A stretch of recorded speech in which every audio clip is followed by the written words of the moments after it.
everybody, and welcome to the 20th episode of Season 2 of the Coffin Corner Podcast. I'm your host, GoodNightPunk, and with me, as always, is my good friend, Mr. Rich. Big and Rich. What's up? I wish that were true. Oh, just coming down off a Thanksgiving feast last week. Are you out of leftovers yet? Leftovers. I was going to say, I am finally. Yeah, I turned some leftover turkey into a turkey chili, and it was okay. It wasn't anything to write home about, but it was just better than eating a turkey sandwich for the fifth day in a row. I was say more turkey sandwiches. Yeah. Just gotta mix it up every now and again. Well, because my dad bought a 21-pound turkey for 3 people, and then my mom didn't have any leftovers because she's trying to eat healthier right now. Mm-hmm. So it was me and my dad to basically eat 18 pounds of turkey. I know he still has some left, so it's get yourself a second batch. I told him, buy a smaller bird. Get a smaller one next time. Yeah. There's basically 2 of us eating it, and you could have gotten a 10-pounder and we would have been fine. But you could have gotten a pheasant. Pheasant. Merry Christmas. What day is it, young boy? What day is today? Well, I would like to just say, as a Commanders fan, congratulations. Oh, thank you. Because they are now a part of the most watched NFL game ever, not a Super Bowl. Or sorry, most watched Thanksgiving game ever. Yes. I thought you were talking about firing Jack Del Rio. I thought you were being genuine, and I'm actually pretty happy about that, even though it took 2 years later than it should have. I think it took me approximately 30 seconds to text you after I got like 5 notifications about it. Yes. Yeah, It took too long for Ron to save his own job, which is the real shame. But it was bound to happen, and it's funny. I mean, not to get ahead of ourselves, but looking at the line for the Dolphins-Commanders game, the Dolphins are only favored by 9.5. And I'm like, okay, just because they fired Del Rio doesn't mean the defense is going to not be ass. Like, the Dolphins are going to win that by 14. I'm just saying, every team, the game after they fired someone this season has gone off. Right, but it's only the defensive coordinator. It's not the coach. So nothing's really changing. Well, I mean, last week, the Pittsburgh Steelers fire Matt Canada and then have over 400 yards offense for the first time in like 50-something games. Yeah. So I'm just saying. If the Commanders' defense shuts down the Dolphins and they pull off the upset, I'll lose my freaking mind. Wouldn't that be awesome? At this point, we're the 5th pick, and I'm staring at like Joe Alt, that 6'8" left tackle. Like, yes, please give me. So any wins at this point that just screw up our draft pick are gonna piss me off. Understandable. Yeah, I want our new Trent Williams, who's gonna protect Sam Howell's blind side for 10 years. As a Lions fan for many years, I was happy when they would lose because we'd be getting another draft pick and hopefully we'd be better the next year. But if we won, I'd be happy that week. And then after that, I would not be happy. I mean, you get the thrill of your team winning, but then come April when they're picking like 11th and could have been picking 5th, you're like, son of a bitch, was it worth it? How many bad seasons did the Lions have where they picked 8th or 9th? And I'm like, guys. And how many of those top 10 picks did not work out? I'm looking at you, Mike Williams and Brandon Pettigrew. Carlos Rogers. Was it Carlos Rogers? What was his name? Brandon Pettigrew, yeah. All right, well. Happy Thanksgiving. I'm glad you enjoyed it. Quick. Yeah. We're good at those. We're going to start off. We're about 2/3 of the way done with the season now, so it's time for some more rapid fire questions.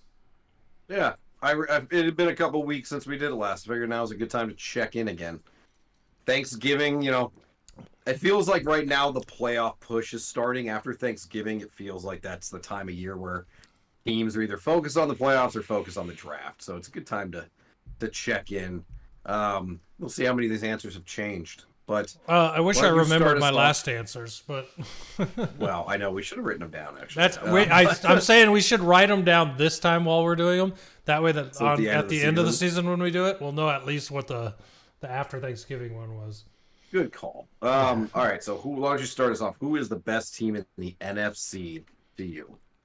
All right, so let's go. I'm looking at the NFC, and I don't think that there's any question.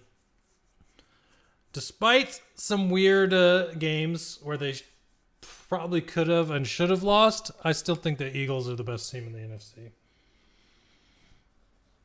At 10-1, finding ways to win even when they shouldn't. I think that they're in a good place. Yeah, I have to agree, because if you look at the other options, really are the 49ers, Cowboys, and Lions. And the 49ers really struggled when they dealt with injuries. The Lions have been struggling the last 2 games. And the Cowboys only beat up on bad teams. They've done nothing impressive. So It really just comes down to the Eagles. And the Eagles have some impressive wins. Chiefs, the Bills, their one loss is terrible. I think it was against the Jets. But they've beaten some very good teams, and they are the most dominant and complete looking team to me so far. I agree. Yeah. What about the AFC? All right. This one's got a few more options. It's a lot harder. It's hilarious to me that the Pittsburgh Steelers and the Browns are both 7-4. That's just crazy to me. But they are not in my conversation. Neither are the Jaguars, actually, even though they're 8-3. Trevor Lawrence has just not looked good this year, and somehow they're still 8-3, so that's good for them.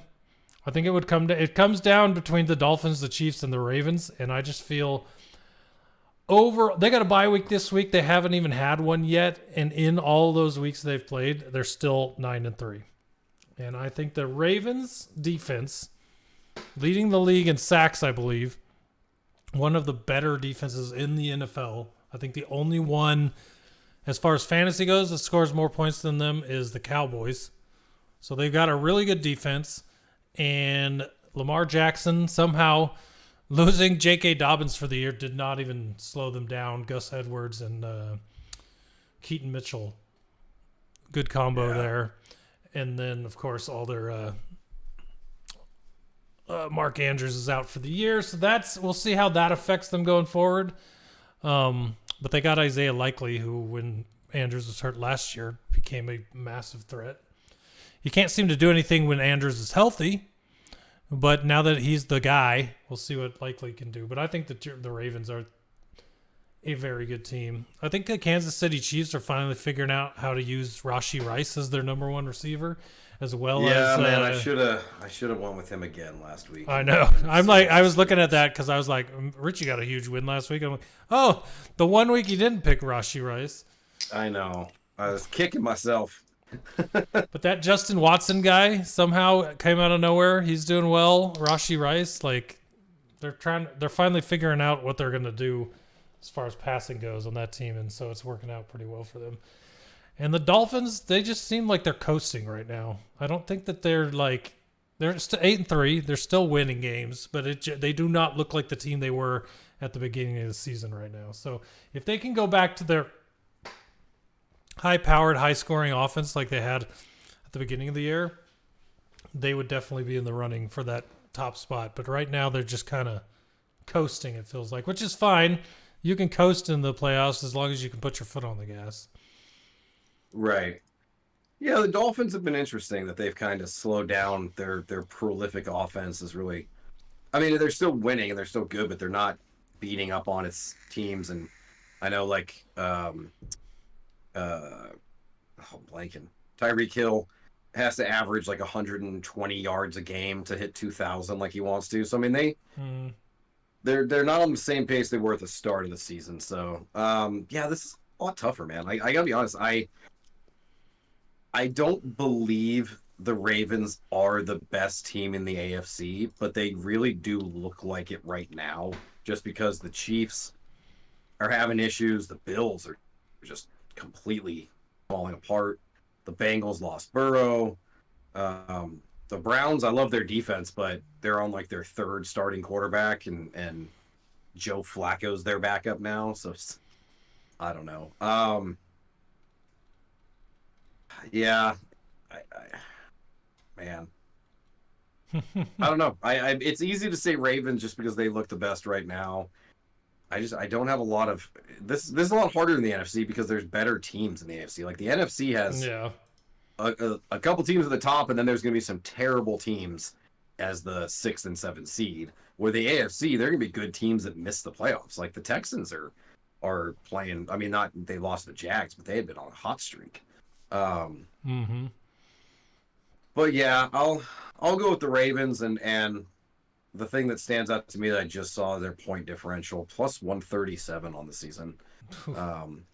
Yeah, that's pretty good.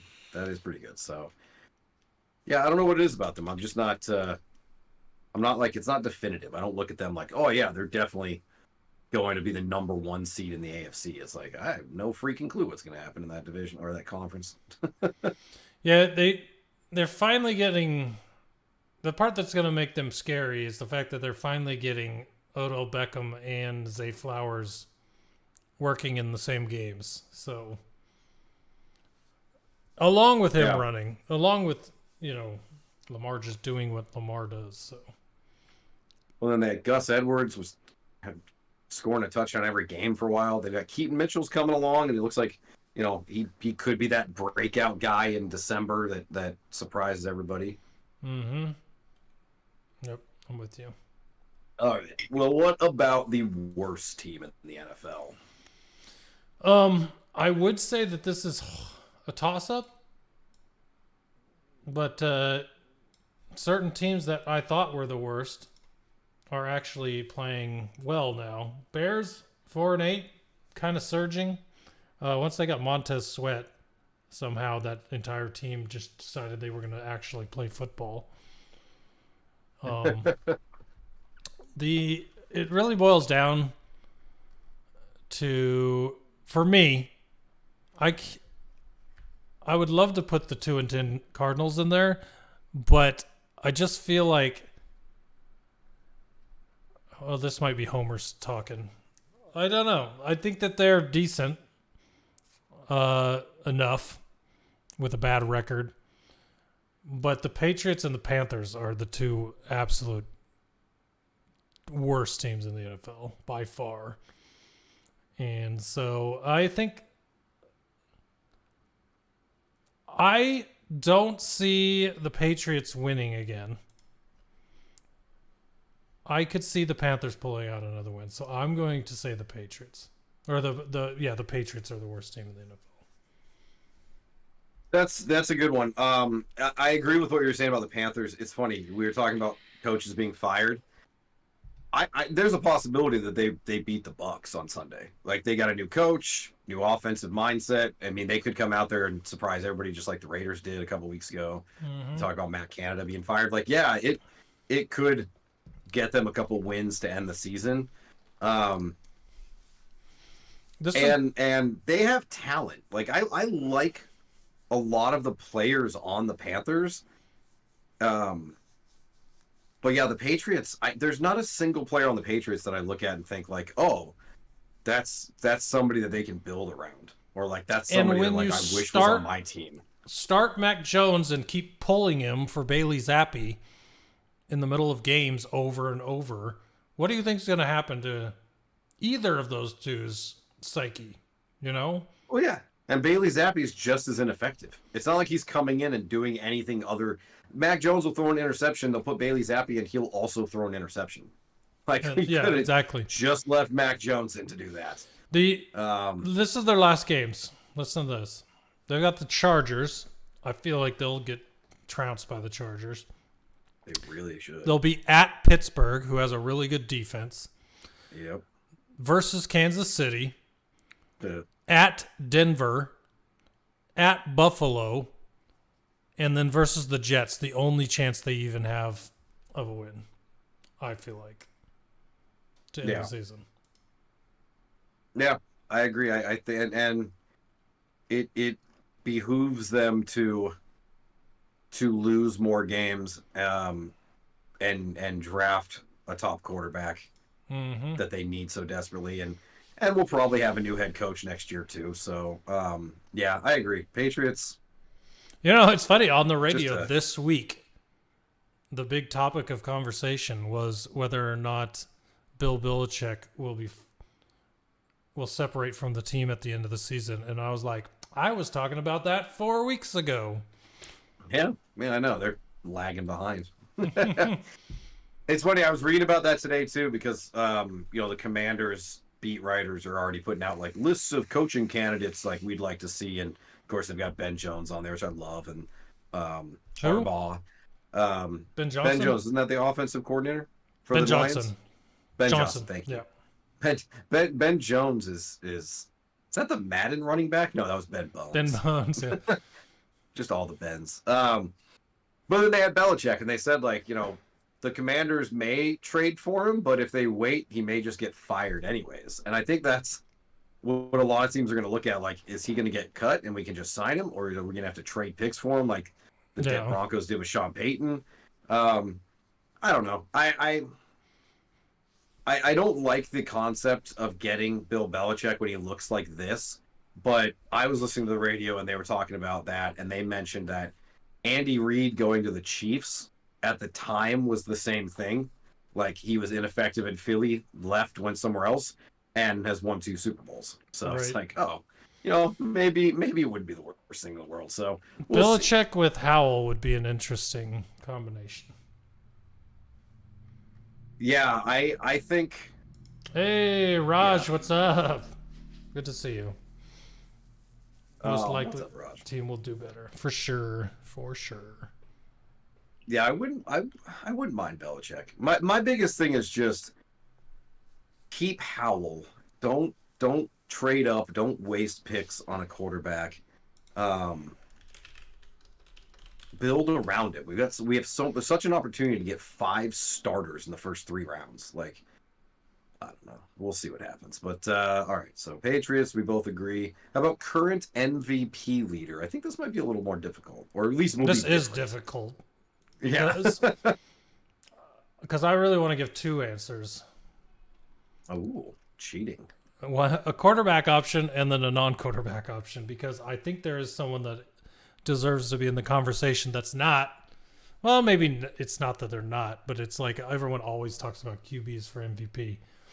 So I'll start with the one that's not QB. I think Christian McCaffrey is definitely a MVP candidate. I think he's over. No, he's not over 1,000 yards rushing yet. He's at 939 with 11 touchdowns. But on top of that, he's also got 48 receptions, almost 400 yards, and 5 more touchdowns receiving. It's ridiculous, A, how good he is, and B, how bad the 49ers look without him. Yeah. Yeah, absolutely. And if we're talking about most valuable player on a team, if I wanted to put Brock Purdy into that list, I have to think about how he looked without Christian McCaffrey on the team. And if you're not the guy making the impact on the team, I don't think you're the most valuable player. That would make the other guy, right? So I think that Brock Purdy deserves consideration, just stats alone and with the record, but he's not even the MVP on the team. So Christian McCaffrey's my guy. And if I had to go outside of, if I had to go quarterback, that's where things get a little tougher. I was looking at this earlier trying to decide between all of them. And it's funny because players like Russell Wilson have very good stats on a okay team. Like, Russell Wilson's actually having a really good season. He's at 2,200 yards, 20 touchdowns with 4 interceptions. But they started off the year so bad, no one's thinking about him. He managed to pull them back from the edge of disaster, but And with what's happened with Jared Goff lately, he has good stats, except the what is it, like 5 interceptions the last 3 or 4 games. Without those 5 interceptions, he's 18-3 with 3,000 yards on an 8-3 team. He would be in the hunt, I would think. But yeah, it's just really hard. Patrick Mahomes, I hate to say it, looks like the candidate right now to me. Mahomes. He's got almost 3,000 yards, 21 touchdowns, 9 interceptions, but he's got his team 8-3. I don't know. Jalen Hurts' stats are not as impressive, I don't think, because he's the only other one, and he's on the best team right now, record-wise. But you don't think like Josh Allen or Tua, their stats? Well, see, Josh Allen, he's in the same boat as Russell Wilson. So if we're gonna throw Josh Allen in there, Russell Wilson's in there. Well, I'm just wondering because you said Mahomes, but Tua has 22 touchdowns, 10 interceptions, so he's got more touchdowns, one more touchdown, one more interception, more yards. Tua was the other one. I couldn't find him on the list I'm looking at right here, but I'm glad you mentioned him because he's the other one. It would be Tua or Mahomes. Okay. Yeah, you talked about Brock Purdy. Brock Purdy's not even on the top 10 MVP candidates to me. Like, it's nothing that he does is that impressive. It's just he's surrounded by all those people. But this is a tough one because I think this year, as of right now, it doesn't go to a quarterback. It either goes to Christian McCaffrey or it goes to Tyreek Hill. One of those two, by far, because they're just light years ahead of everybody else in their positions. Quarterbacks, no one's standing they're not, out. though. Tyreek isn't. You don't think Tyreek Hill is? 200 more yards, 3 more touchdowns? He's averaging 20 more yards a game than Keenan Allen, who's next in yardage. What is that? I'm looking at numbers there. 9 less catches. I mean, I'd say they're pretty... Right, he's doing it on less catches. He's got more yards on less catches. Like, that's even more impressive. I don't know, man. I'd put them on the same level right now. Oh, I know. It's the same thing to me with McCaffrey, because you look at Raheem Mostert, who has more touchdowns, 40 less attempts, and only 150 less yards. So, like, if to me, it's like if you're comparing Keenan Allen to Tyreek Hill, then I look at Raheem Mostert and think, man, he's up there with McCaffrey for me. But yeah, it's there's no one running away with it. Really, especially at quarterback. I couldn't tell you which quarterback. If they had to give the award out right now, I couldn't tell you which quarterback I think deserves it.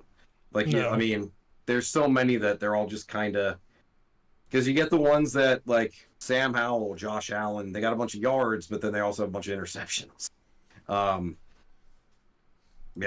I don't know. There are some like Dak Prescott, 23 touchdowns, 6 interceptions. You mentioned Russell Wilson. Goff, yeah, if it wasn't for the last couple games. But yeah, it's tough. I'm probably, my vote would have to be McCaffrey though, because like you said, when he was out, the 49ers looked like ass. Yeah, they were so bad. Yeah. Like, it was hard to watch.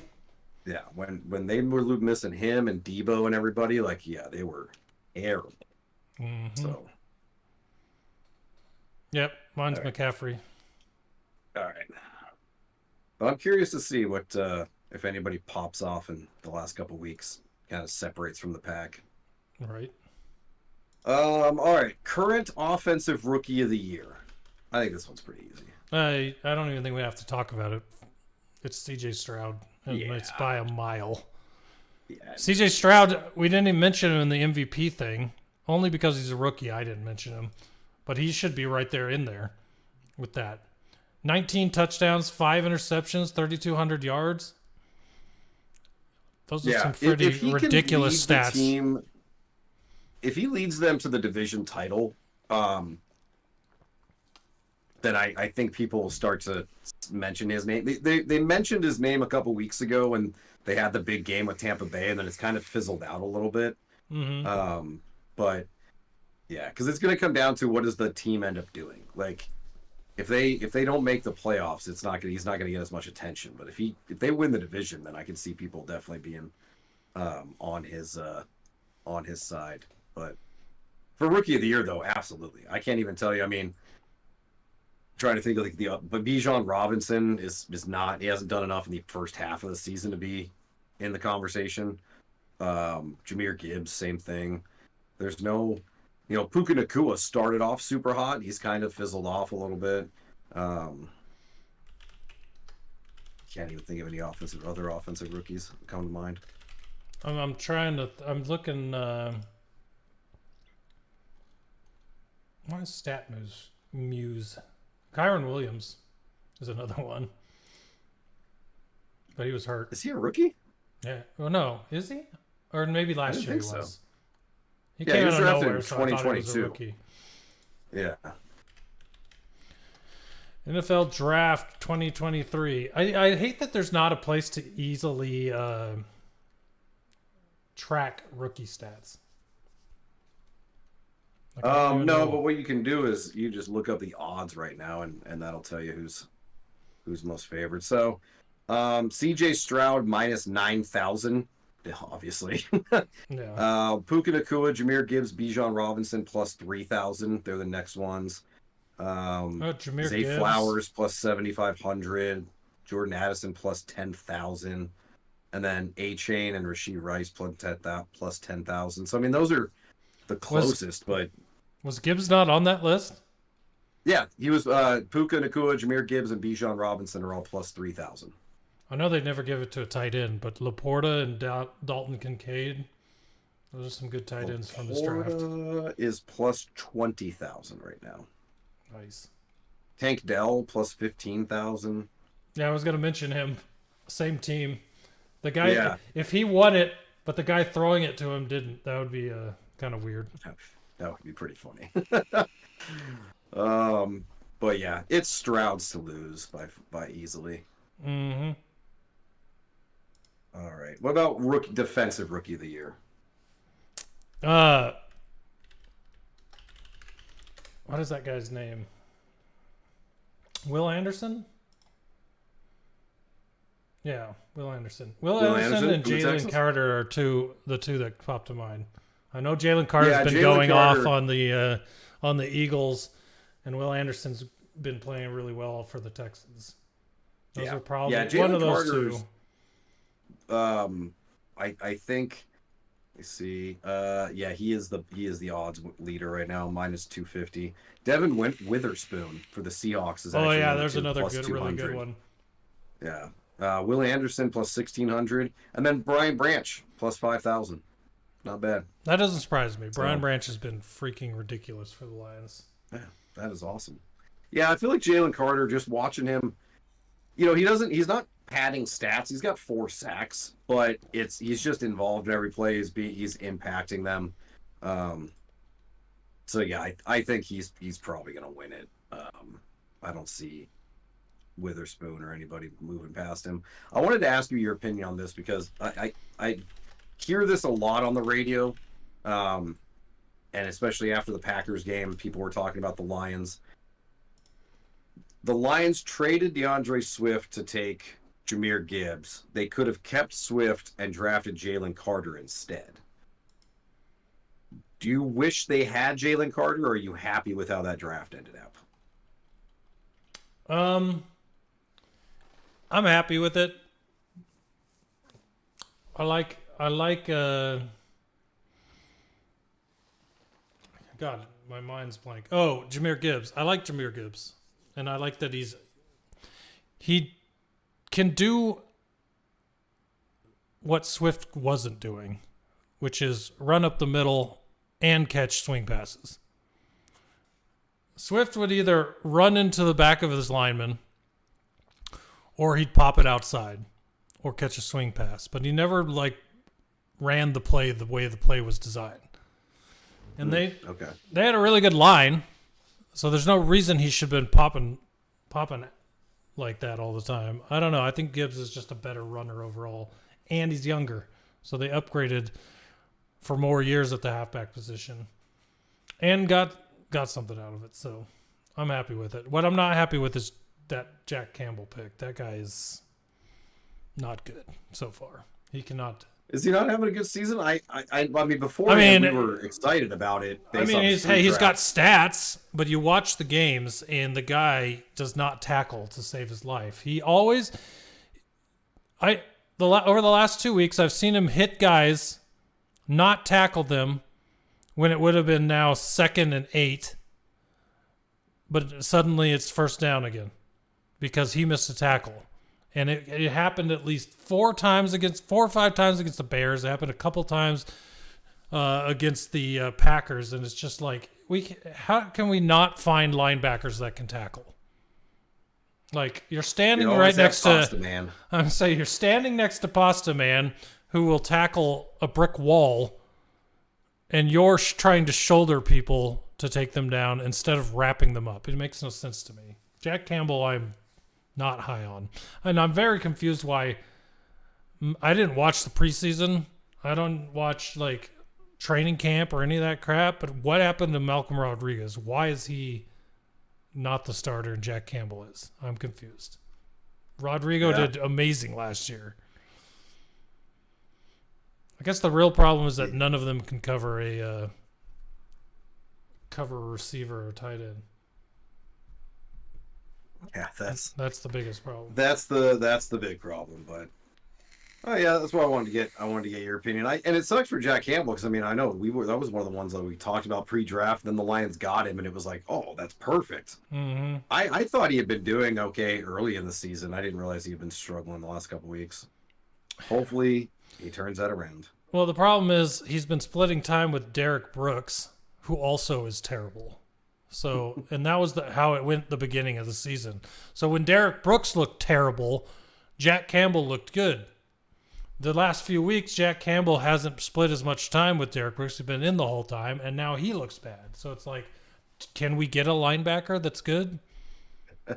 Why don't we have a Roquan Smith? Why don't we have someone like that? I was watching highlight videos of London Fletcher today because they popped up on my TikTok for some reason, and I'm just watching them. I'm like, oh my god, I miss having a middle linebacker like that. Right? Yeah, it's crazy. Yeah. All right. Well, there you go. I wrote down our answers this time so we can go over them again at the end of the season and see if we were right. But on to the news. Some big stories, but not a lot of stories. Frank Reich fired in Carolina. I expected that. They looked terrible. I didn't expect that. This is the first season, really? But it's his first season. Right. I would have at least expected him to be fired at the end of the season. But here's the problem now with the Panthers. This is 2 seasons in a row where the coach has been fired in the middle of the season. Who the hell is going to want to coach the Panthers? No one.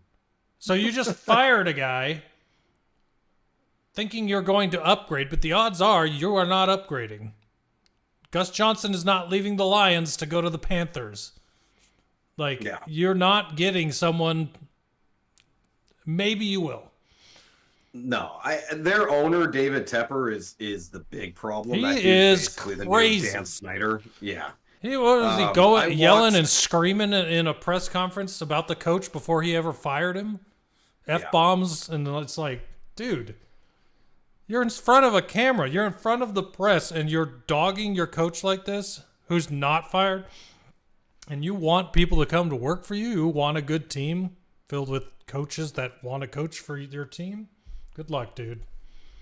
Yeah, exactly. I'd be surprised. Plus, they have no first-round pick. Yeah. They have a rookie quarterback who's terrible. It's so bad that they trade away all that capital to get Bryce Young, and now they're going to have the number 1 pick, and it goes to somebody else. That's so. Yep. That's their big fan right incentive to win. The last couple games is to screw the Bears out of the number 1 pick. Right. Exactly. Just win a game or two and screw the Bears out of the number 1 pick. That's all they can hope for. Mm-hmm. But Jonathan Taylor is going to miss multiple weeks with a thumb injury. They didn't say how many, probably 2 to 3, which sucks for a guy that's already missed the start of the season, was just starting to look good, and now he's going to miss more time. As is the theme of this season and on this podcast in our Dynasty League. Another one of my top players down. Just as I get Justin Jefferson back, Jonathan Taylor's out. Jonathan Taylor and Mark Andrews gone. And J.K. At least Dobbins. you can take solace in the fact that you're not fighting for a playoff spot. Like, imagine how pissed you'd be if you, like, were still in contention and needed Jonathan Taylor, and then he's out. Right. Like, at least for you, it's like, well, at least you're getting a high pick next year. Yeah. You can take Caleb Williams or Drake May. That was the most annoying part of this last week, having the highest score of our entire league. I'm like, where did this come from? Yep. Assholes. But they're just going to do enough to screw me out of the number 1 pick. That's all they're going to do. Yeah. It's like real life. You'll win 1 or 2 more games and end up picking 5th. Yeah. Only I won't screw myself. Just bench everybody. Just tank it. Yeah. And yeah, Justin Jefferson activated from IR. They're on bye this week, so he should be back for week 14. So yep. Good for the Vikings. But all right, let's dive on in to our week 12 review, starting with our Thanksgiving 6-course meal bet that we did. I mean, for 6-way parlay, we both hit on more than half of them, which cool. And I won money. You did the round robin thing. I did. What did you? I still don't 100% understand that, but you did win money, so that's good. So it's any combination of 3 that you get right. So since I got 4 right, I got 2 of the possible combinations right.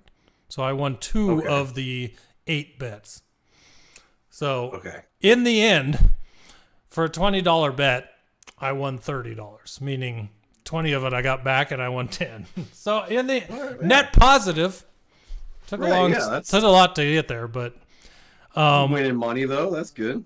I had the Lions at I didn't even put the actual numbers in here. I don't even think these are my actual bets. Let me open up the draft or FanDuel. All right. Well, I'll do mine while you're looking it up because I'm just angry at myself for this. I had Christian McCaffrey anytime touchdown, Tony Pollard anytime touchdown, David Montgomery anytime touchdown, hit on all those.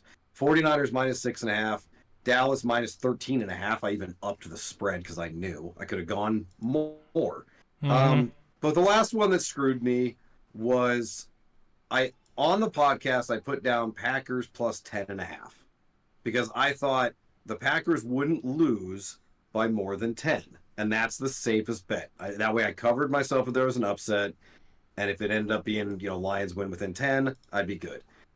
But my bet was Lions -9.5 because I thought about the way they've been playing Green Bay and said, yeah, you know what? I think they'll have this in the bag. And if I would have just bet what I originally said, I would have won my 6-leg parlay. So angry at myself. I had the right idea, but I not to say that I believed too much in the Lions, but I guess I expected too much. Well, I know that my Lions screwed over Raj pretty good. So yeah, they screwed over a lot of people. F's in the chat for you. It screwed me too. In my confidence pool that I do with my dad, I think there's 28 of us in it. No one picked the Packers. Everybody at the Lions is like, they're 14 out of 16. Like everybody was like, oh, Lions are going to win this one going away. Mm-hmm. And then, just wow. Yeah, I upped the spread on the Packers Lions to 9.5, thinking they'd win by 10 or more. So I didn't get that one. I got the David Montgomery anytime touchdown. I adjusted the spread even further that the Cowboys would win by 14 points. I had them at net -13.5. Got that one. I had the Johan Dotson touchdown, and he did not get that. Thanks, guy. And then I had the Niners by 9.5 over Seattle, which they got. And Christian McCaffrey, of course, scored a touchdown. So I got 4 out of the 6, which gave me some of the round robin parlay wins. So I got some money. Yeah, hey, try that one of these days. Try round robin. I'll do it with like picking team money lines and just pick like 9 or something.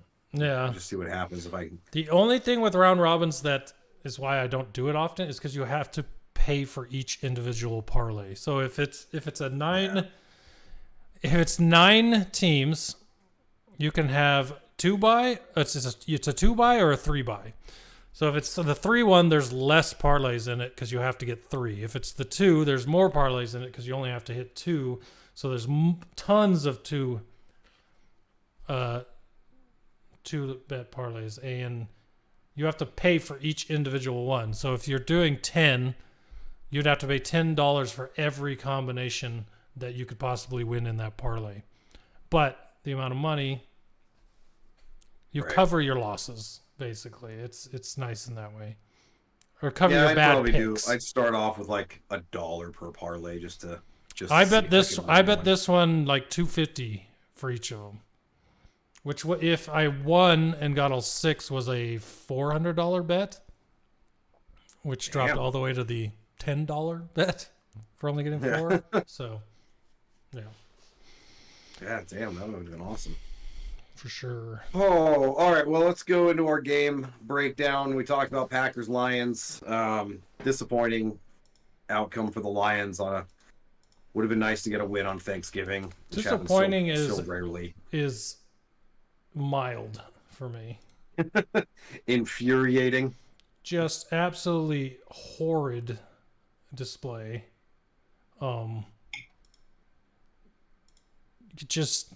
You're in your own house on Thanksgiving, and the first play of the game, you give a 53-yard pass to Christian Watson.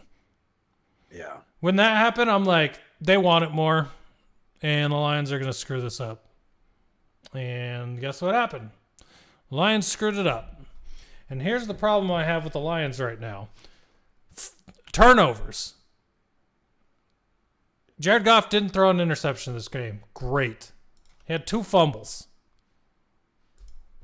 Last week, when we barely beat the Bears, 3 interceptions. These turnovers are killing us. And if they cannot stop turning the ball over, we're just going to keep losing. And it's just... I believe they had a fair chunk of offense. So they had 464 yards of offense. Just still in the end with all the turnovers could not come back and beat the Packers. Just shooting themselves in the foot constantly. So against the Saints, if they can't figure out the turnover thing, they're just going to lose again. Not to mention the fact that the defense is so bad. So bad. They cannot sack the quarterback. They cannot even get there, which gives the offense all the time in the world to find the open receiver, and someone is always open because the linebackers can't cover receivers or tight ends. It's bad. This defense is a major problem. 23 sacks on the season. Yeah, I don't think they've had one in the last 3 weeks. Compare that to the Ravens, who have 47, more than twice as many. That's crazy. Yeah, it's annoying. I mean, I don't have much. I could go on and on about this game because it was just that bad. Yeah, I think the thing that frustrates me is like the fumble return touchdown ended up being the difference, the 7 points. Like if the offense just could have done a little bit more earlier in the first half, they could have gotten another close win, and it wouldn't feel great. It would feel a lot better than what ended up happening. Well, they drove down the field, scored a touchdown, and a 2-point conversion after... no, not a 2-point conversion. They missed the field goal, or the extra point. But they went down the field, 7 plays, 73 yards, and scored immediately after that.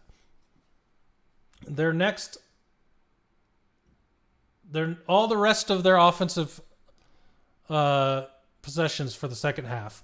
Fumble returned for a touchdown, which wasn't a fumble, by the way. fumble, punt, turn it over on downs, punt. That's for the first half. Second half, touchdown, sweet. Turnover on downs, fumble, turnover on downs. 2 minutes left, touchdown, too late. I mean, it's freaking terrible. The fourth down calls, okay. The punt, the fake punt.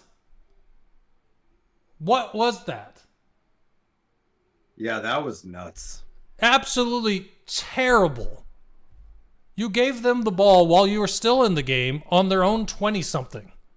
And they immediately score. Yeah. I don't mean, that was just a badly played right. by the Lions on the field, badly called by the coaches on the sideline, just a bad game overall. Yeah, down by 9, 5 minutes left in the third quarter, so still plenty of time left. Going for it at your own 23, and it's 4th and 4. 4th and 1, fine. 4th and 4, yeah. I don't know. That was the aggressiveness is fine, and I like Dan Campbell's aggressive nature, but in some moments you got to think ahead and not just we got to keep driving. It's like, no, there's 20 minutes left in this game.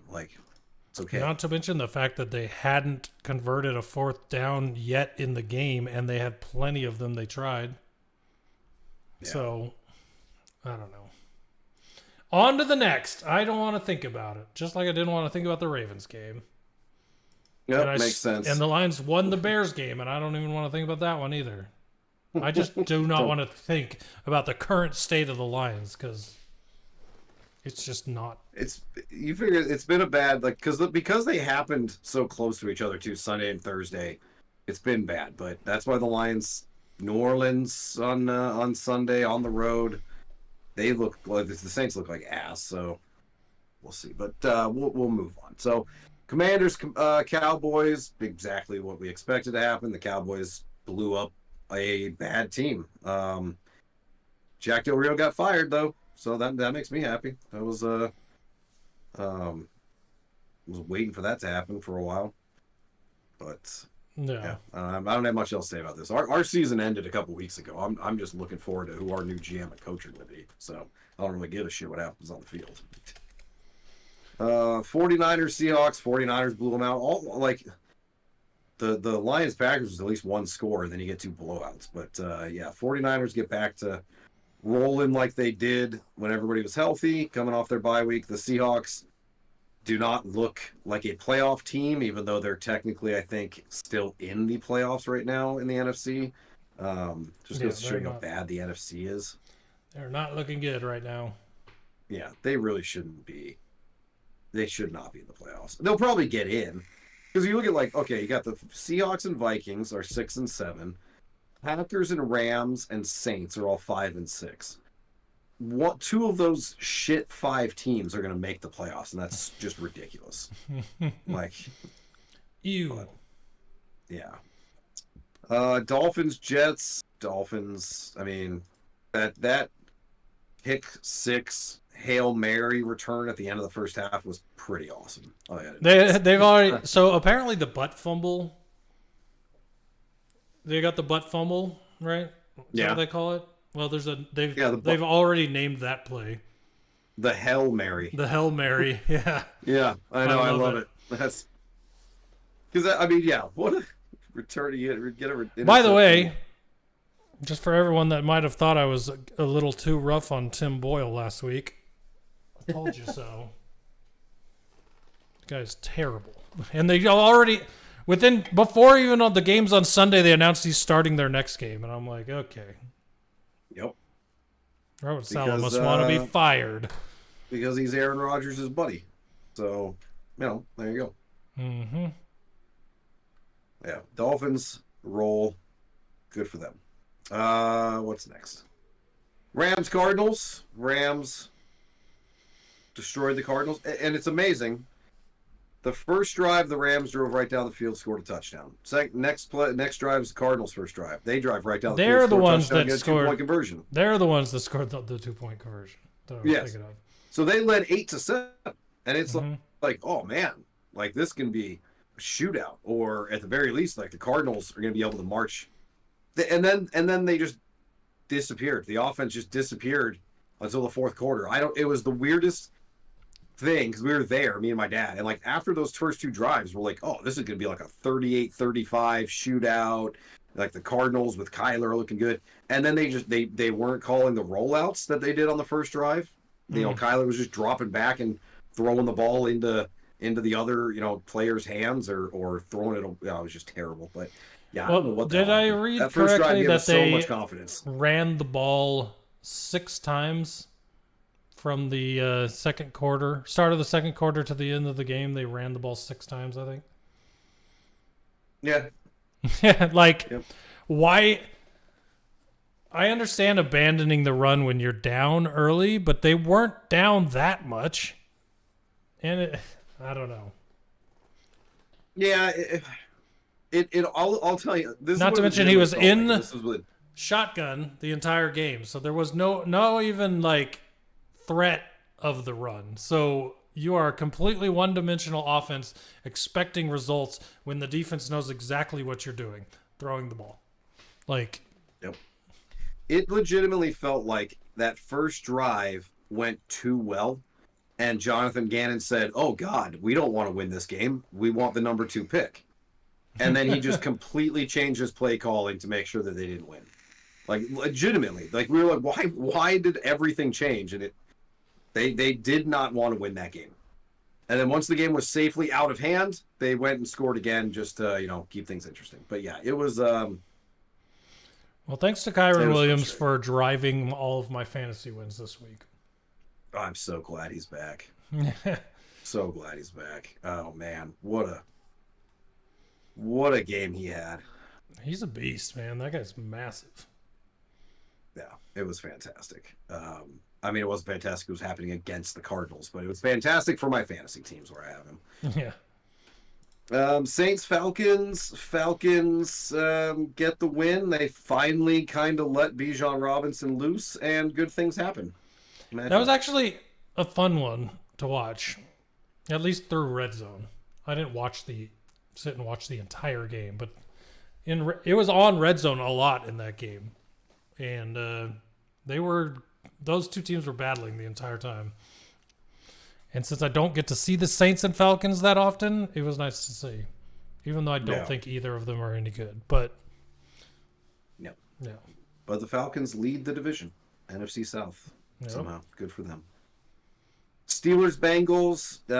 Matt Canada gets fired. Steelers go for 400 yards for the first time since like 2018 or something. Like ridiculous. Yeah. So clearly, coaching matters. Pat Freiermuth came back, 9 catches, 120 yards. That was awesome. Crazy for him. And I will say Jake Browning is playing a lot better than I expected.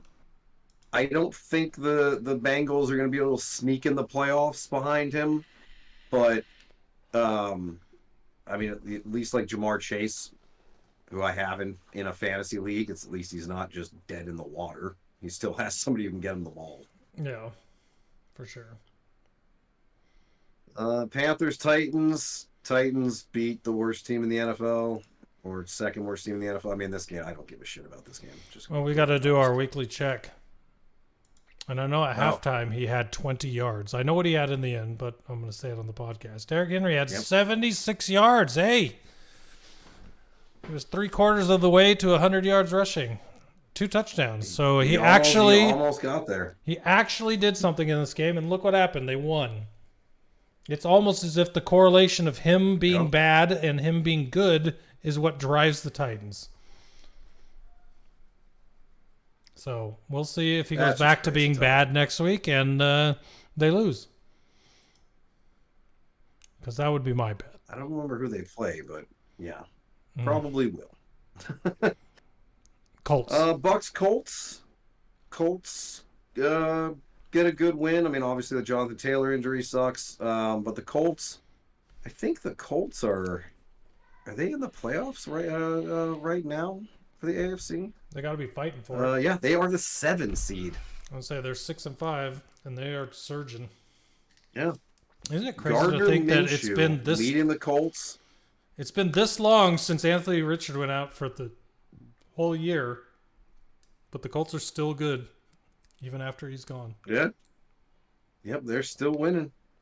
Still winning. Got that Minshew magic going on, Minshew mania, whatever you want to call it. Well, and here's the crazy part, right?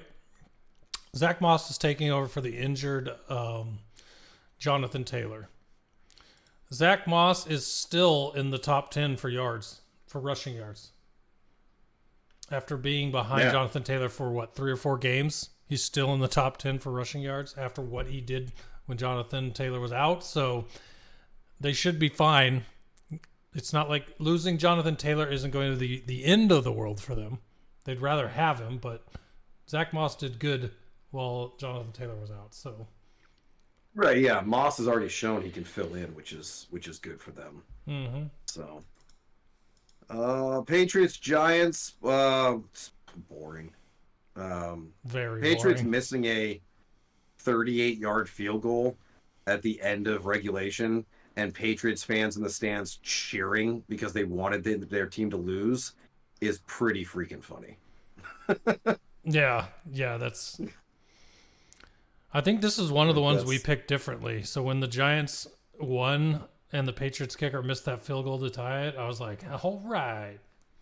Yeah, I was, because I remember sitting there like, man, because it was the Texans Jaguars, another one, and the Texans missed a field goal. I'm like, damn, kickers Dude, cost that me kick. two chances. Yeah, that kick hit the crossbar and bounced back onto the field instead of through. That was so close. Yeah, that was a good. heartbreaking. Well, we're on that game That was a next, good game. right? Yeah, we'll just move on to it because I could give a shit about the Patriots and Giants. Yeah, that was a game I wish we were listening to it on the way to Phoenix. Mhm. I wish I could have watched that one because Lawrence and Stroud is like that really could develop into a good quarterback, back and forth in the division. Should be fun to watch. Oh, Did you for see sure. what Trevor Lawrence said after the game when they asked him about it? What did he say? He said, they asked him his opinion on what about, do you think about CJ Stroud becoming, I forget, not like arch nemesis, but something like that. And he was like, I just want all the teams in my division to suck, so it's easier for us. And I'm like, be more honest, I guess. That won't give you much of a legacy. Yeah, not a competitor. He just wants the easy road, I guess. Yeah. But hey, that's his honest feelings. Well, good on him. Good work, Sunshine. Browns, Broncos. Broncos got a good win. Good win. Yeah. 29-12. Scoregami, which Sean Payton had no idea what that was in the post-game press conference. He'd never heard of Scoregami? Yeah, you didn't see that clip? They asked. He had no clue what they were talking about. Yeah. All right. If you're in chat, have you ever heard? Do you know what Scoregami is? That's what I want to know. And also 29-12. That seems like a score. That seems like shouldn't be a Scoregami. That's weird. I think the 29 part probably threw him off. I'm looking at this right here on the site on ESPN. It just says, no, Sean Payton said, we had no idea what a Scoregami was. Yeah. Yeah, exactly. That's funny. All right. Where are we? Chiefs, Raiders. This one started off, I remember it was 14-0 Raiders. Yeah. And my friend Callie was at the game with her dad, and her dad's a Raiders fan. She's a Chiefs fan. And she was like, your dad's all excited, and she was getting upset. And I'm just thinking to myself, they'll be fine. Like, the Chiefs will be fine. And they were. They won 31-17. The spread bet I made on this game was that the Raiders would keep it within 14, and they still didn't. They kept it exactly at 14. So maybe it was they? 10. But whatever my big spread I gave to the Raiders is somehow screwed it up after being When up it started 14-0. 14-0, you were probably feeling pretty good about that. I was like, really, guys? Really? It's like, 14-0, man. They might even win this game, not just cover the spread. Yeah, And I'm then like, they disappeared. sons of bitches. But yeah, Rashee Rice, 8 catches, 107 yards, and a touchdown. Finished his the number 2 wide receiver in fantasy, and I didn't pick him because I didn't want to just keep picking the same guy. But he looks like he's developing into the number 1 option for Mahomes, which is exciting. Yeah, because I have him in a lot of different fantasy leagues. So, Bills Eagles. This was a good game. Me and my dad watched the end of the game on my phone, sitting in the Portillo's parking lot. We left the stadium listening to it on the radio, got to the parking lot, and we're listening to it on the radio. And then I was like, "Oh shit, I can just pull my phone out." So I'm like literally holding my phone, like for the entire overtime, and my arms are getting tired. I'm like, but that was an exciting finish. Yeah, that was a game worthy of being a night game. Yes. And instead, on Monday night, we got the Bears and the Vikings. Yeah, I don't know why they didn't flex it. They announced that they were going to flex Monday night games and then did not flex that one. And I don't understand why. They should have, because holy absolutely. shit, Monday night was an absolute debacle and terrible football game. Boring. Oh my god. Well, real quick. Oh yeah, the Bears came back. Win. Sorry, we'll get to that. Yeah, we don't want to skip Ravens Chargers. Chargers losing another game. I don't know what the hell their problem is, but it warms my heart as a Commanders fan to know that a team like the Chargers, who have far better talent than us, has the same record.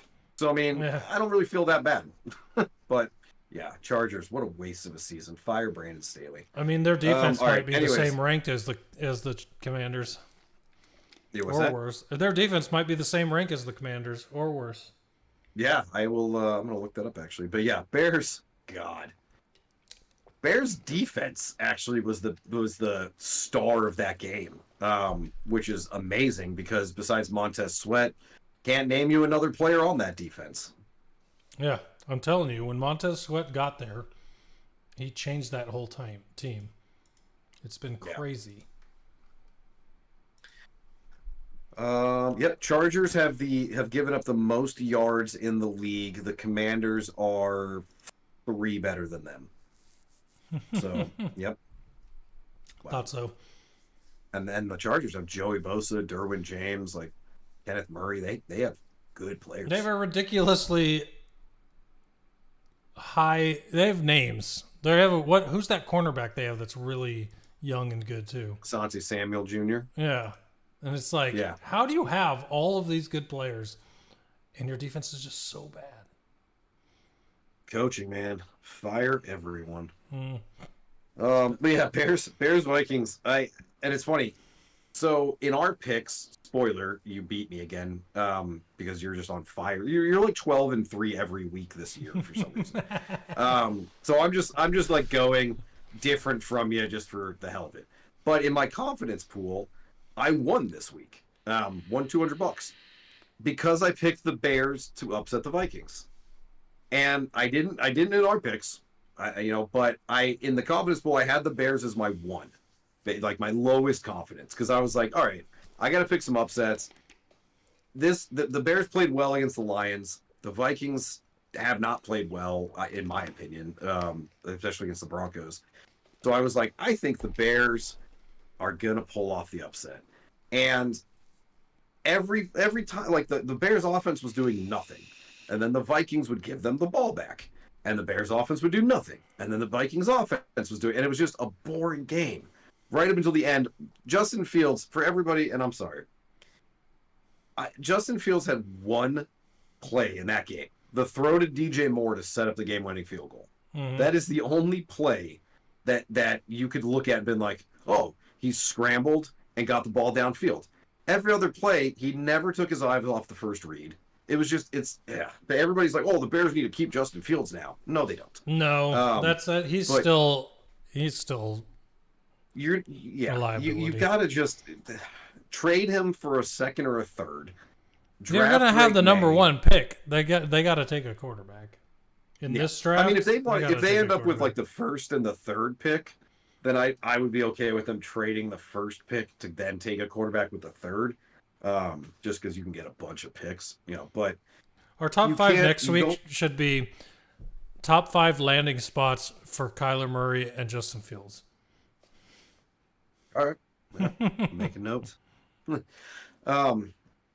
But yeah, Justin Fields, they get him next year, but they have to do option in May, which at this point, there's no way you accept that 5th-year option.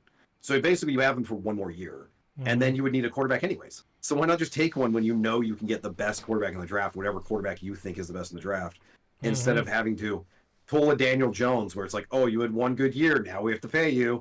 Ridiculous. Don't do that. Yeah, but anyways, I'm just glad the Bears won because it won me $200. So. Yep, I am with you. All right.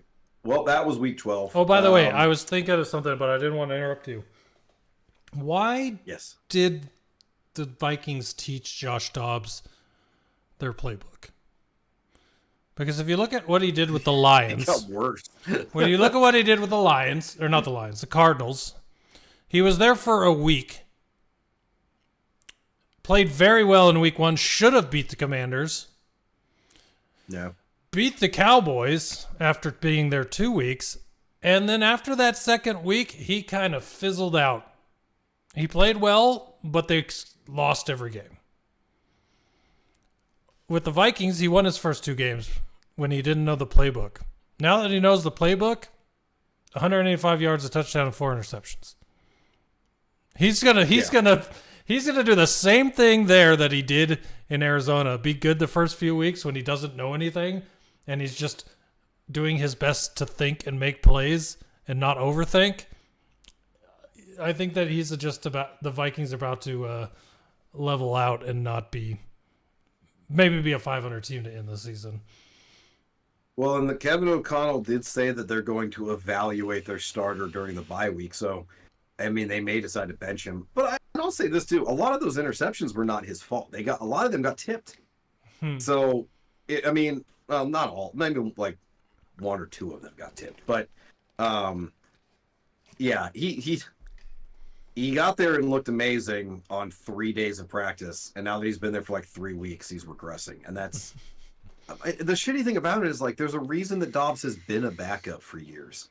Like, I know everybody wanted him to be the next Kurt Warner, but it's like there's a reason that he's a backup. Like, it's time. The Pastronaut is a backup. Yeah, and there's nothing wrong with that. Yeah. Was that Chase Daniels made like millions of dollars in being a backup for 10 years? If Tim Boyle can survive in this league, you'll be fine, Josh Dobbs. Yeah. Tim Boyle should not be in this league. He's only in this league because Nathaniel Hackett, who also should not be in this league, likes him. Exactly. That's just the domino effect of people who should not even be anywhere in the NFL. Just all of them. But, all right, so week 13, let's start off with our Thursday night foreplay. Seahawks and Cowboys, what do you got for your picks? I went all Cowboys because I have no faith in the Seahawks. I went Dallas Cowboys, adjusted spread to 9.5, so Cowboys to win by 10 or more. 25 yards plus for Jake Ferguson because their rookie tight end has been playing very well and getting a lot of targets. This next one's the one that's kind of like the money maker on the billet here, but that's Tony Pollard anytime touchdown, simply because he's only scored 3 this season, but he's scored 1 in each of the last 2 games. So hopefully he can keep that record going and get an anytime touchdown in this game. Touchdown roll. And Tony Pollard over 62.5 yards rushing, because I feel like the Cowboys are going to be far enough ahead that Pollard's going to be rushing a lot. I like it. So I went. I'll tell you why I did this. Is because in one of my fantasy leagues, there's 2 weeks left. I am fighting for my division. My opponent, who has a similar record to mine, has this player on his team. It's projected to be a close game, so I figured I'd cover my bases by betting some Tyler Lockett. I got Tyler Lockett, 50-plus receiving yards, 5-plus receptions, anytime touchdown, and the same spread, Cowboys minus 9.5. I think the Cowboys win this game. I just think Tyler Lockett has himself a day because it would screw me. And if he doesn't, good. Makes sense. The odds of this one are good, plus 1204, so I'd win like 60 something bucks. So, I mean, if he goes off, I'm happy that way too because I win money. Yeah, for sure. But yeah, same spread. I think Cowboys. They have the Seahawks are closer to the Commanders than they are the 49ers. So I think the Cowboys win this one by double digits. Agreed. All right, so Week 13 picks. Last week, I mentioned you whooped me again. You went 12-4. Have you been betting your picks? Like, did you just bet like $1 on each game or a couple parlays? Yep. I did dollar bets on the games, and then I did some parlays. Nice. I did not win the parlays. They're on fire. But well, yeah, of course. Your 4 losses, each one's gonna wreck a parlay. But hey, if you're doing $1 on each game, it's like 12 wins to 4 losses. Got to win money. Mm-hmm. I went 9-7, so you ended up gaining 3 more on me. For the season, you're at 125-61. I'm at 119-69, so you are up by 6. We also did not do our bonus picks last week. We just completely again. Yeah, probably because it was on Tuesday, and we just we're not. The podcast moved up a day, so we just completely forgot everything about it. But we're like, how do we do this? Yeah, what's happening? All right, let's start them off. So Thursday's game, Seahawks and Cowboys. Cowboys are favored by 8.5. Cowboys, obviously. Obviously, yes. I'm going to go with the Cowboys as well. I just wanted to do one thing real quick. I wanted to calculate our winning percentages just for the hell of it. So you are 67% winning percentage. Which makes sense right because I have over double my losses as wins. So. Yeah. Why am I not able to do math? And I am at 63%. Nice. So, hey, that's still, I mean, it's pretty good. 63%, more than half right, almost 2/3. I'll take it. But, all right. So, yeah, Cowboys, we're both taking the Cowboys because, yeah, I'm not stupid. Chargers at Patriots. Chargers favored by 6. Chargers. Simple pick for me, simply because like I said at the beginning, I think the Patriots might be the worst team in the NFL. The crazy thing is that the Chargers are so depressing and so prone to losing games. But the Patriots, I can't picture the Patriots offense scoring. Like, I know they have Ramondre Stevenson, but there's nothing happening there. I have to imagine the Chargers get their head out of their ass and win this game. Yeah, the best thing they have right now, as far as hype, is Demario Douglas, and I think he's questionable. Yeah, like there's just Cardinals at Steelers. Steelers by 5.5. Steelers are rolling without the likes of Matt Canada, so I'm going to take the Steelers. If they could score 400 yards of offense last week, they can do that again against the Cardinals. Cardinals really, really missing Kazir White. Say that much. Yeah, I would have known. He's like the backbone of the defense. Yeah, I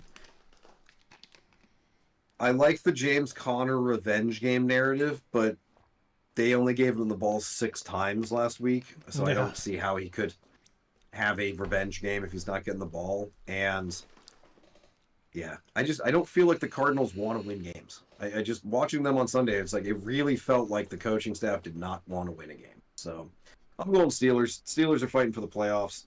Their defense is just too good too. TJ Watt is going to be just all up in Kyler Murray's face. Yeah.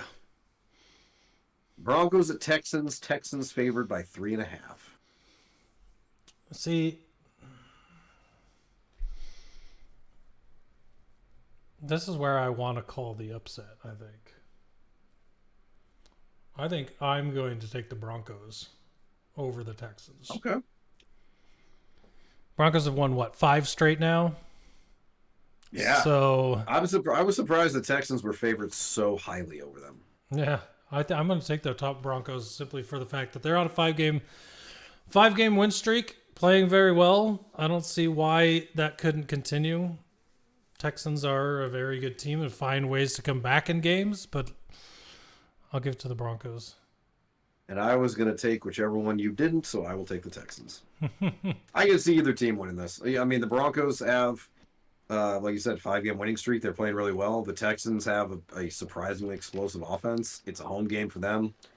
Either team could win, so I'll just take whichever one you don't and hope for the best. Yeah. Lions at Saints. Saints are favored. That can't be right. I think. Did you make a mistake? Yeah, sorry. Detroit's favored by 4.5. I was like, they must have actually been watching this Detroit defense. Yeah, Lions are favored by 4.5. If this had been the Bears game, I thought they were playing the Bears this weekend.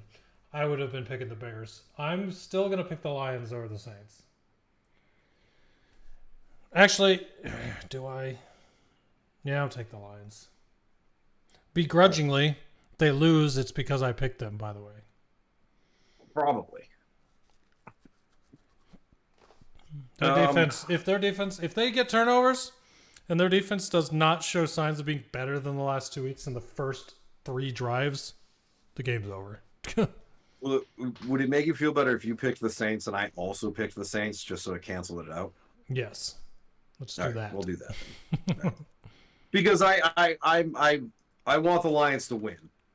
So let's give them every opportunity to by reverse jinxing them. Yes. So, let superstitions reign.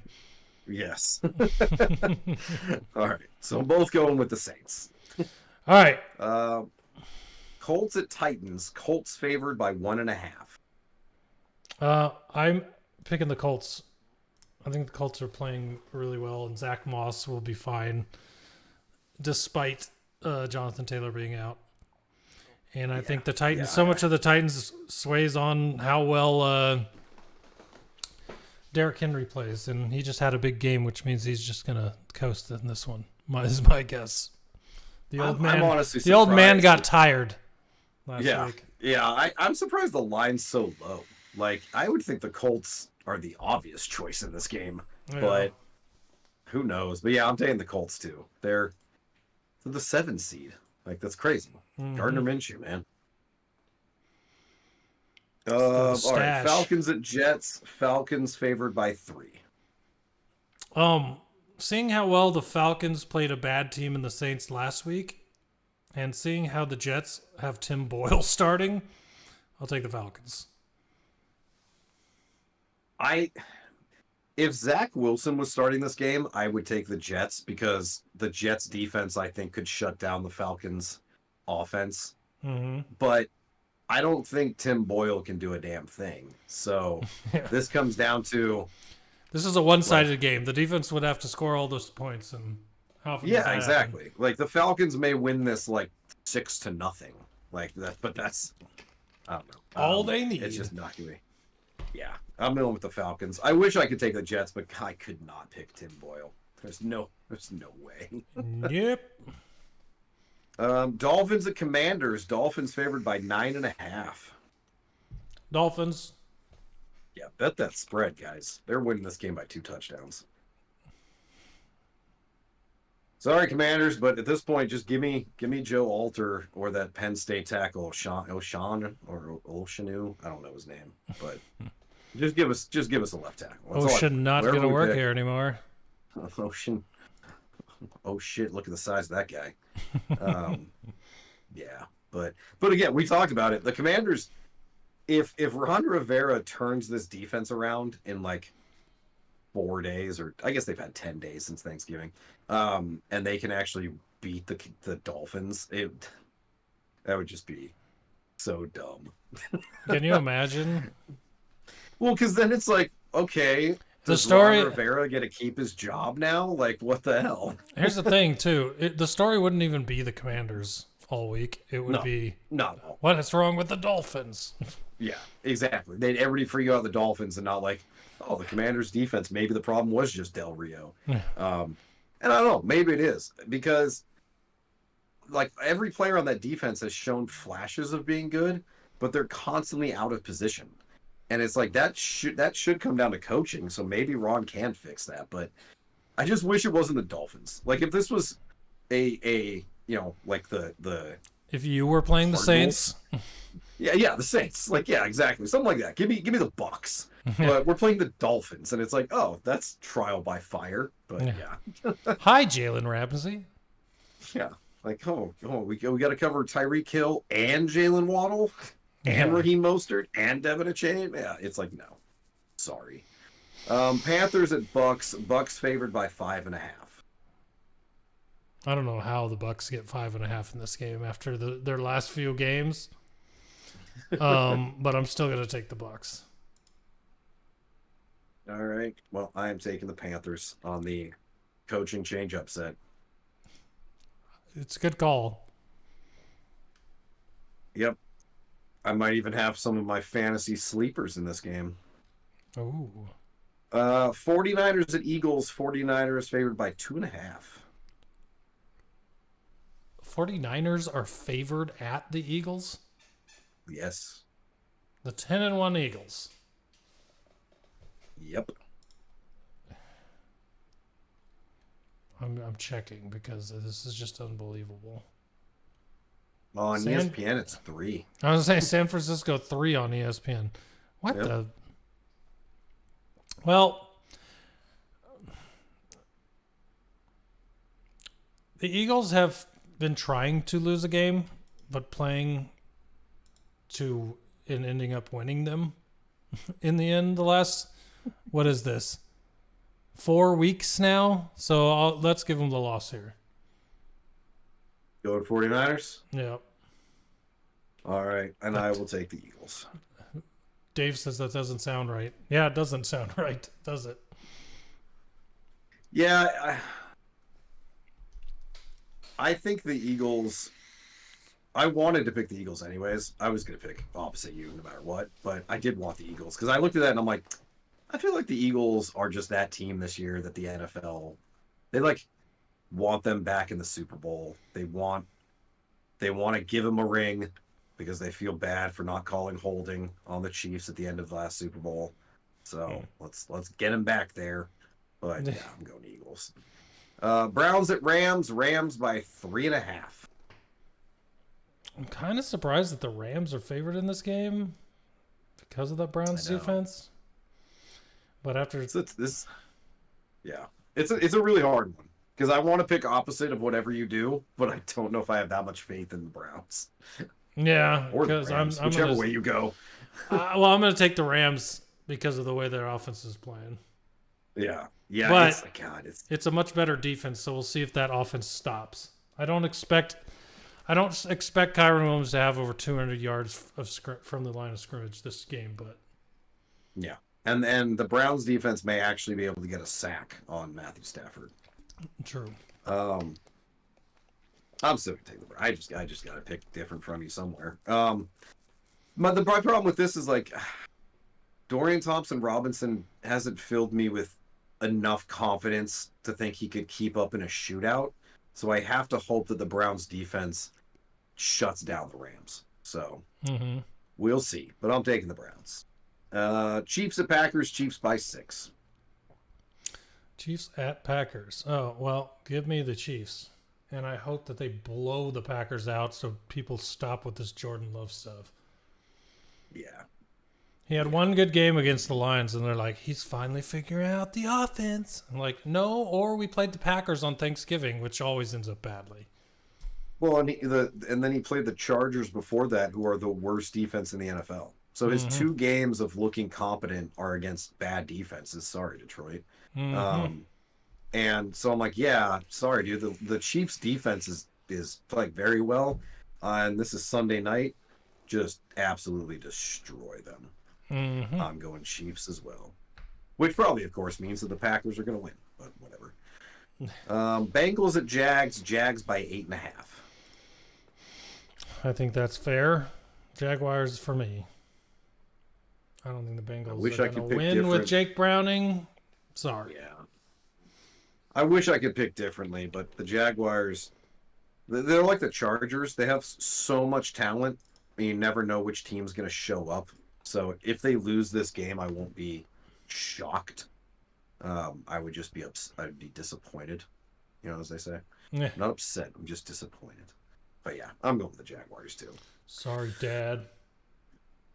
All right, so we've got 1, 2, 3, 4 different. All right, that's good. Hopefully I can make up some ground. If you stop getting 12 right every week. We need bonuses. We do, and there are actually a lot of games to pick from. Thankfully. Yeah, there's only 2 games or 3 games over 7 spread, which is nice. Should I double down and make the bonus the Saints? I'm just kidding. I mean, you could. I'll make my bonus the Colts. Oh, the Colts. Okay. I'll take the Colts as my bonus. That's a close spread to do your bonus on. I like that. Taking a chance. I just figured you weren't going to pick that one, so. You thought I was going to take the Colts? No, I figured you weren't going to pick your bonus on that game. No. And I like when they're different games, so. Yeah, I actually want to pick a game that we also picked differently so I could get myself... an extra spot? Yeah. So it's between the Eagles or the Texans.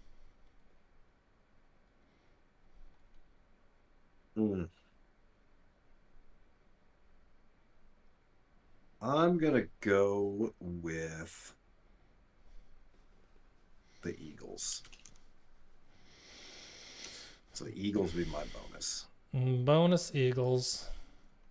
All right. Well, we will bonus see what happens this week. That's what we call them, the bonus birds. Bonus birds? Gotcha. Bonus birds. All right. So fantasy review from last week. We didn't do terrible. We quarterbacks, you had Matthew Stafford. He was ranked 28th, finished 5th. Had a fantastic game against the Cardinals. I went with Josh Dobbs. He was ranked 17th and finished 24th, and even lower if he has negative points for interceptions. So that sucked. Running backs, you had David Montgomery. He was ranked 19th, finished 15th. That's a win in my book. Gus Edwards, he was ranked 32nd, apparently for a reason, because he scored 4.7 points. Could not score a touchdown. Absolutely disappeared in that game for some reason.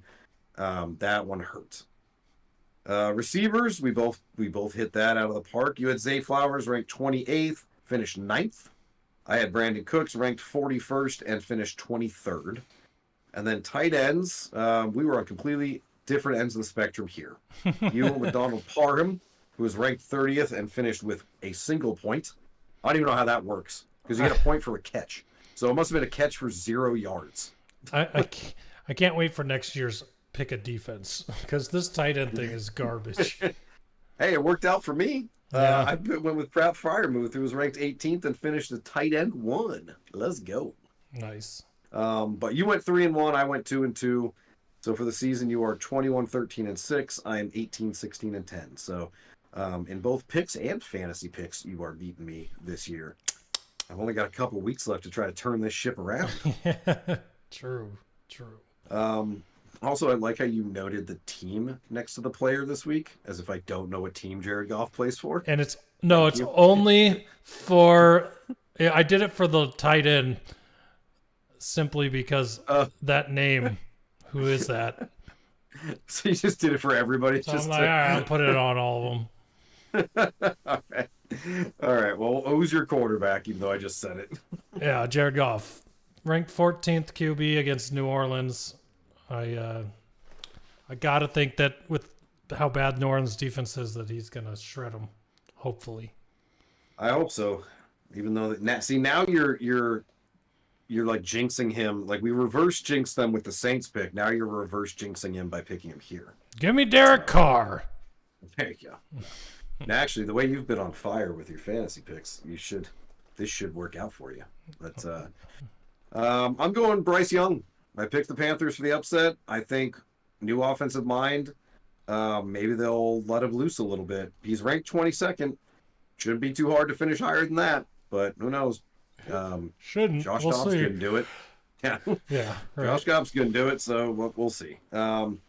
Running backs. I'm going with Raheem Mostert because he is ranked 27th for some reason against the Commanders. Say, what? Yeah. And they didn't even have Devon A-Chain ranked much higher. And the A-Chain, I think, too, is like questionable. Yeah. So if he doesn't play... Mostert will be...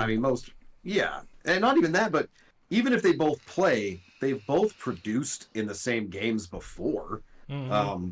Yeah. We don't have a linebacker. Coasting thing I was talking about. They've been coasting. These guys are... Mostert didn't get hardly any points last week. He didn't do much. Yeah, so. They need to... this is a good opportunity for the Dolphins to score 70 points again.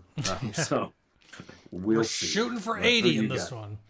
Yeah. I got Najee Harris from Pittsburgh.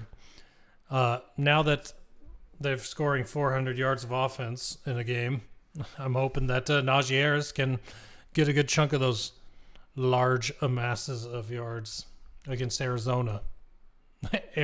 So who just got destroyed by Kyron Williams all the ground. Yep. All right, receivers. I'm going with Jonathan Mingo. Going with Bryce Young, so might as well just stick with the Panthers against the Bucs. Get the pair. He's ranked in 42nd. Yeah, I decided to go with the combo. It's so funny. Like, you fill yours out before me, so I just find the player you picked and look for ones around them. And then I just count how far away they were, and that's where I know how I know their rank was. And that's how I found Josh Downs from Indianapolis, because he's the 31st ranked wide receiver against Tennessee, and Josh Downs has been really, really good this season. So I don't know why he's ranked so low, but I mean, I guess there's a lot of good wide receivers in the NFL. So look for Josh Downs, who I picked to win. To get a good amount of yards. Yes. Yeah, I think Michael Pittman's probably rated higher. True. But yeah, they should both do well against Tennessee's terrible secondary. And then tight end, this one was tough. I really don't know, man. So I just went with Okonkwo, just because I love his name. Chigoziem Okonkwo, ranked 14th tight end versus the Colts. So that other side of the Josh Downs.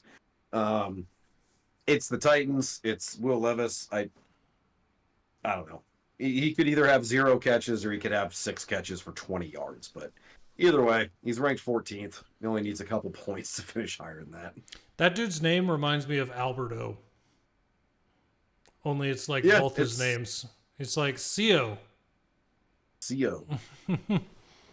I only ever call him Okonkwo, so I don't even know how to actually pronounce his first name, but I think it's Chigoziem or something like that. I don't know. But yeah. That makes more sense because I was going to say Chigoziem, but it's not. There's no U there. It's not stadium. Chigoziem. We're heading down to the Chigoziem. My tight end is Tucker Kraft because I heard his name called a whole lot on Thanksgiving against the Lions. So I'm just going to go with the last one I heard. And that's Tucker Kraft, tight end for the Packers. Ranked 25th against Kansas City's defense. So count that one as a loss already, but I had to put a name there. Well, they should have to throw a lot. So yeah. I don't think that's too bad. Let's see. He's got, in his last 3 games, he has 8 targets. So got a touchdown against the Lions. Starting to come along. Yeah, not bad. 3rd round pick this year. For Green Bay. Yeah. So we'll also have Luke Musgrave, who's injured. Yeah, that's probably why Kraft is starting to get more involved. Yeah, exactly. So nice. All right. Well, there you go. That is our Week 13 preview. That is it. That is it. Also, for Season 2, Episode 20. There you go. So, for everybody listening, thank you. If you're watching on YouTube, we appreciate you. If you're listening to the audio podcast, thank you as well. If you are listening or watching, go follow the other one that you're not doing. That'll help us out. So if you're on the audio podcast, go to youtube.com/@CoffinCorner. Hit that subscribe button. We'd appreciate that. If you're on YouTube, you can go to any audio podcast app. And you can find us on there just search Coffin Corner Podcast. You can find us on Twitter, because I refuse to say X, at Coffin Corners, and you can find us on TikTok at Coffin Corner Podcast. Richie, do you have anything else you want to say before we go? I do not. All right, great. Well, everybody, thanks for hanging out. We'll be back next week for episode 21, where we'll go over and see which 12 games I got right and see what happens from there. So, until next week, I hope your team has an awesome week, unless they're playing mine, and I will see you